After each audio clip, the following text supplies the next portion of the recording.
তো বাসায় এই গরমে আপনারা জাস্ট একবার একটু ট্রাই করে দেখেন, খেতে কিন্তু সেই দুর্দান্ত স্বাদ লাগবে আর সেই একটা মজার।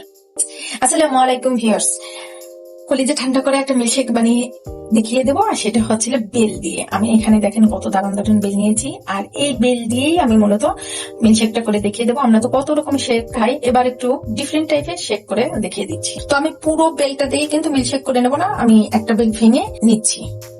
তো বেলটাকে ফাটিয়ে নিয়েছি, দেখেন বেলটার ভিতরটা কত সুন্দর, মাশাআল্লাহ।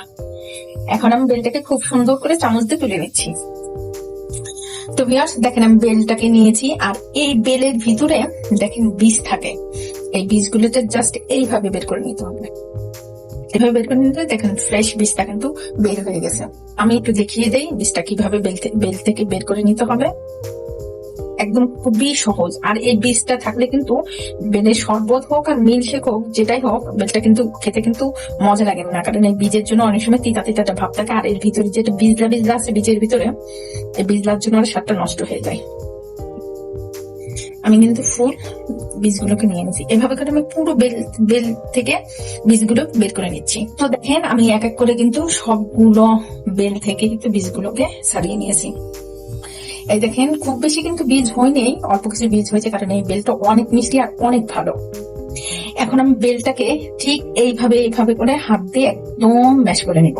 ম্যাশ করতে করতে করতে করতে একদম সফট হয়ে যাবে, তখন আমি এর ভিতরে পানি দিয়ে বেলটাকে আর একটু সেকে নেব। আমি কিন্তু এই মিল্কশেকটা করার জন্য কিন্তু ব্লেন্ডারে ব্লেন্ড করে নেবো না। তো দেখেন আমি কত সুন্দর করে বেলটাকে একদম ম্যাশ করে নিছি। এখন আমি এর ভিতরে 1 কাপ পরিমাণে ঠান্ডা পানি দিয়ে দিচ্ছি। তো আমি 1 কাপ পরিমাণে ঠান্ডা পানি নিয়ে নিলাম, আর ঠান্ডা পানি দিয়ে এইভাবে আমি বেলটাকে একটু গুলিয়ে নিচ্ছি। বেলটা আমি লিকুইড করে নিয়েছি, এখন বেলটাকে আমি সেকে নিচ্ছি। তো আমি বেলটা ঢেলে নিয়েছি একটা নেটে, আপনারা চাইলে যে কোনো জামির মধ্যেও ঢেলে সেকে নিতে পারেন, কিন্তু নেটটাই আমি কেন দিলাম, আমার সুবিধার জন্য। দেখেন কত সুন্দর করে সেকে যাচ্ছে, আর আমি একটু গাঢ় গাঢ় করেই এর রসটাকে করে নিয়েছি, কারণ এর ভিতর মিল্ক দেওয়ার সাথে সাথেই কিন্তু লিকুইড হয়ে যাবে।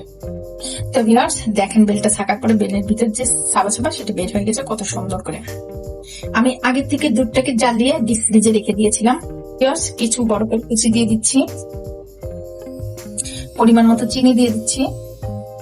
এখন আমি এর ভিতরে রেডি করে রাখা বেলটাকে দিয়ে দিচ্ছি।